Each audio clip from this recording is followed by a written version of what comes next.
Quartino Ristorante and Wine Bar is known for its small Italian plates menu, vintage decor, and staff that makes you feel like family. Chef and partner John Coletta has developed a menu featuring Italy's regional specialties, and for us, he cooked a one-of-a-kind asparagus risotto.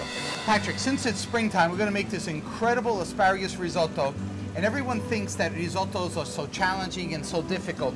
What I've done earlier was taken some risotto, and we do this in a restaurant, and we blanch this off for about 3 minutes, okay? Well, and risotto is basically rice.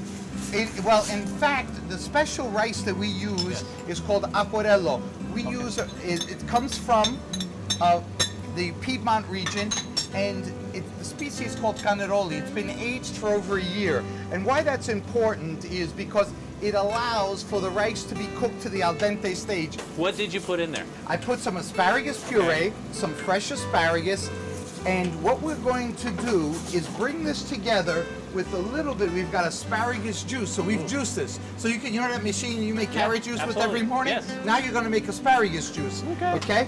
And we're going to bring all this together.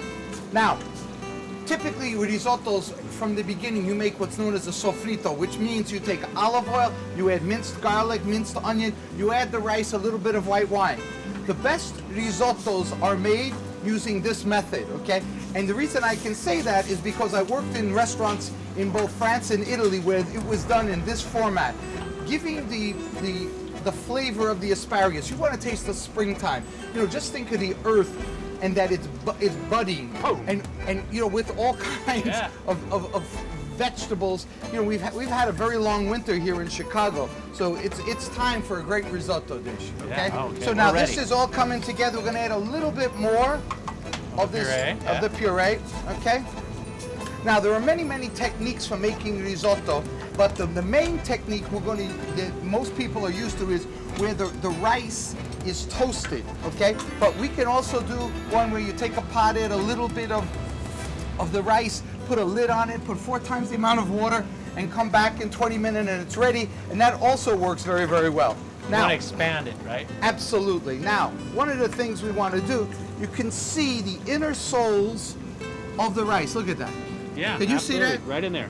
I was just pulling your leg. Yeah, come on. Right there. I saw the You know, wait a minute. Is that Mickey Mantle right there? Did you see him? There you go. All right. Amazing. So now we're putting this all together. We add a little bit of asparagus juice now. Okay. So just think of the intense asparagus flavor that we're going to experience here today. Oh yeah. Okay. And this is all coming together. This is another. Now we're doing this in real time, so it takes us another minute or so. We season. You can use either kosher salt or sea salt, which works very well. A little bit of ground white pepper. Okay, we don't want to mask the flavor. You know, chefs too often over-season foods. We want to season just a tad under so that we can taste the natural flavors of the food. Now, you see this coming together. Risottos shouldn't be clumpy. They should be silky, okay? And the more we can create that experience, the more flavorful the rice is. You're moving it a lot. You've got to stand here, and it just takes a moment of your time to do this. See how this comes together? Yeah, you want a creamy texture. Now, the other thing we need to talk about is arborio rice. Arborio is one of the many species. You know, up until 1945, there was only one species of rice in Italy. It was arborio. Today, there's 130 different species of rice. Okay? The one that we're using today is a cannaroli rice, which has been aged for a year by a company called Acquerello. It's the only aged rice in Italy.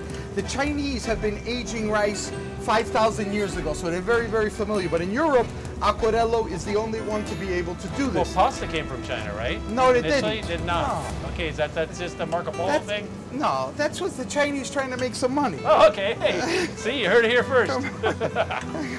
All right, so now you can see this coming together. We're going to add just a touch more juice, okay? And we're going to add a little bit more. Look at this velvety, silky asparagus puree. Now, all this stuff you obviously do the day before. Okay, look at this is all coming together. We're about another minute away. We're going to now add a little bit of grated Parmigiano Reggiano, and I can't stress enough the importance of buying high quality and authentic Parmigiano Reggiano, not Parmesan. Okay, now we're going to put all this together. And now look at this. Yeah, it's starting to combine now. See, see how this is starting? The cheese brings the dish together. And you've got a high heat going. Absolutely. Okay, now we're going to shut this off. Okay. And we're gonna finish the dish with a little bit of whipped cream. You can use mascarpone, you can use butter. There's many approaches to finishing the dish. The reason we do this is we wanna make it silky. And you know, we want this creamy, flavorful, luscious risotto. And just a little bit more. Look at this. Wow, gorgeous. Oh my God. Now, Patrick, before we plate it, you've got a spoon. I'd like for you to give us thumbs up or thumbs down.